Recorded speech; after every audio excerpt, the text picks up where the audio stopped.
Hey guys, I am back in my studio. I just came back from my trip, but it's almost 11 p.m. as I'm recording this video, so I didn't want to set up my entire studio with cameras and everything.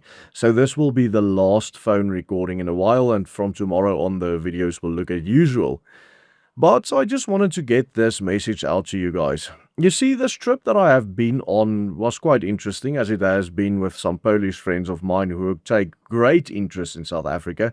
And also, over the last few weeks, I've received so many messages from so many different followers of this channel and friends that I have made over the years that just come from all over the world and just has so much interest in South Africa.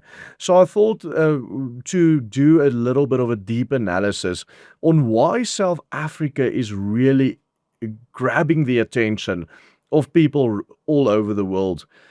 Um, and why they look at this tiny population of Afrikaners, specifically here in South Africa, and see this group of people as a group that should be studied to look at where the West is heading.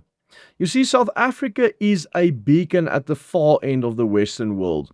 We are an outpost in the wilderness that matters to the people in the motherland precisely because at the end of the day, our fight is their fight.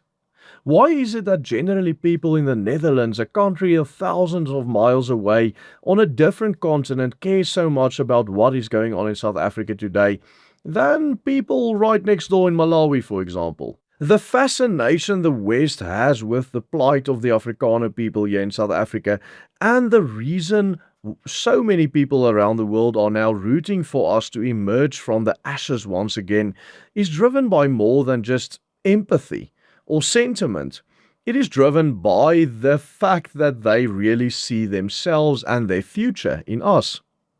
When the most powerful man in the world, the US President Donald Trump, decided to stop all of America's refugee programs last year, he made one single exception. In fact, after having run for US President 3 times on a nationalist political platform that entails immigration restrictions and deportations and protectionism, of course, deportations of illegal immigrants as a primary issue, the Trump administration recently announced that they actually want to expand the refugee program for specifically white South Africans.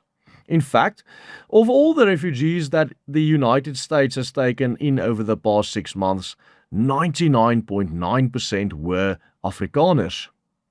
Even at the European soccer matches, members of the crowd will often display symbols associated with Afrikaners and Afrikaner nationalism, such as the Oranje flag, for example, as a sign of solidarity with the people here in South Africa.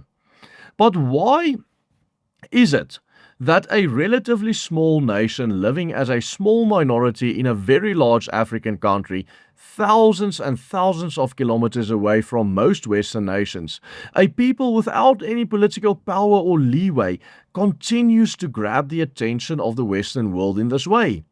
Why do people from North America to all the way to Eastern Europe seem to care so much about what happens to the white minority, and especially the Afrikaner here in South Africa? In many regards, the founding of the Cape Colony, which formed the foundation of what would later become South Africa, embodied all the best of what Western civilization had to offer.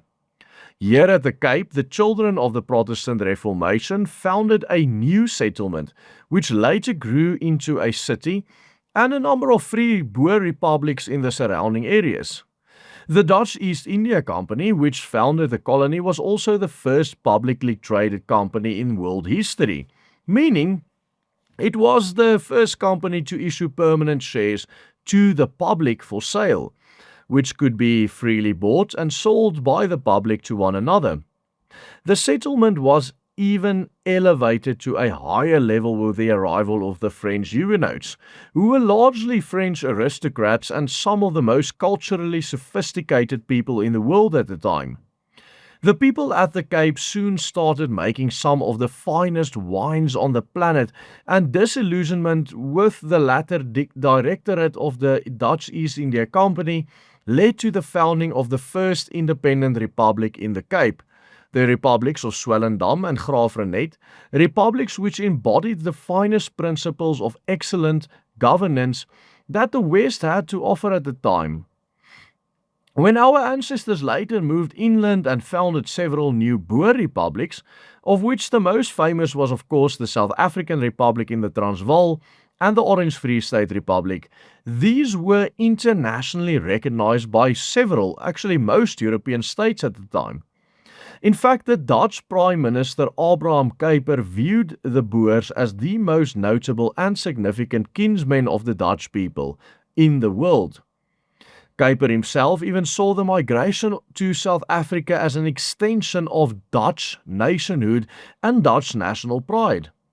Kuyper wrote, "The Cape was that which neither Java nor Suriname could ever become, not merely a colony in name, but a colony in the true sense, in that the entire land had been colonized by us, and a Dutch society had come into being there. What had succeeded for England in America succeeded for us in Southern Africa." Kuyper even suggested that the Boer republics might offer a place of refuge for Dutch Calvinists if they were to be completely swamped with liberalism, specifically liberal theology or liberal ideology. And while all throughout the 20th century our people could always count on our international friends, it has really been over the past 2 or 3 decades that the plight of our people has really started to grab the attention of the entire Western world, all the way to becoming one of the most talked about policies of the current US administration.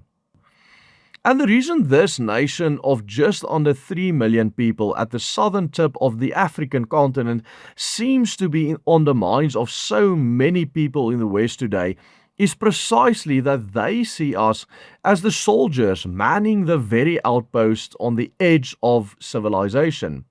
It is because they see in us an image of what might befall their people, even in their own countries, should they continue along the path of demographic destruction that they have been on for almost half a century now, brought upon themselves by their liberal thinking and liberal ideology that most people vote into power in those countries. Whatever happens in South Africa affects them deeply and directly, because if the Afrikaner people can somehow find a way out of this current absolute mess of a country that we find ourselves in right now, then there might be hope for them too in their countries. If the Afrikaner people can somehow manage to liberate themselves from the oppression of black Marxist rule here in Southern Africa, then their own people might also stand a chance in this regard. This is why the West is increasingly looking to what the Afrikaner is doing in South Africa, and why there is so much fascination from all these international channels with South Africa and the support for a relatively tiny resettlement project such as Orania, which now has thousands upon thousands of friends and supporters internationally who support financially and by giving awareness and just moral support from international channels. And while none of us can claim with certainty to know what the future for us here in South Africa holds, we can say that South Africa today forms a microcosm of what awaits the West as a whole, should there not be a massive and complete turnaround in policy and practice in Western nations in the very near future, if the West does not get rid of all liberal thinking and liberals in power. We will see a South Africanization of the entire West.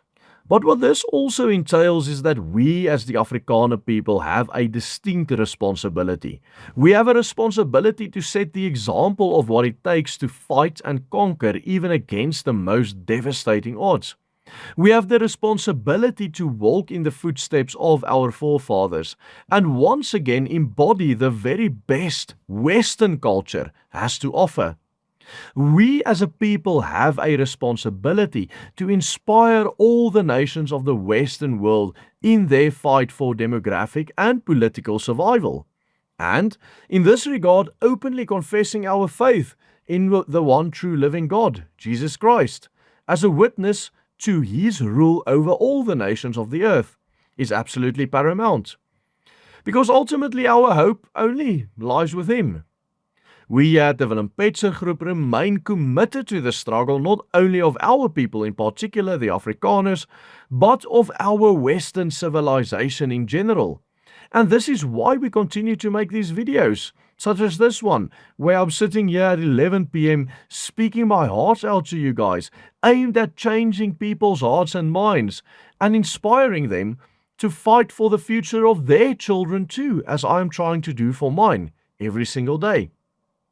In a recent video, we also zoomed in on the phenomenon of white flight in South Africa and contemplated how this affects the demographic challenges our people currently face in this country.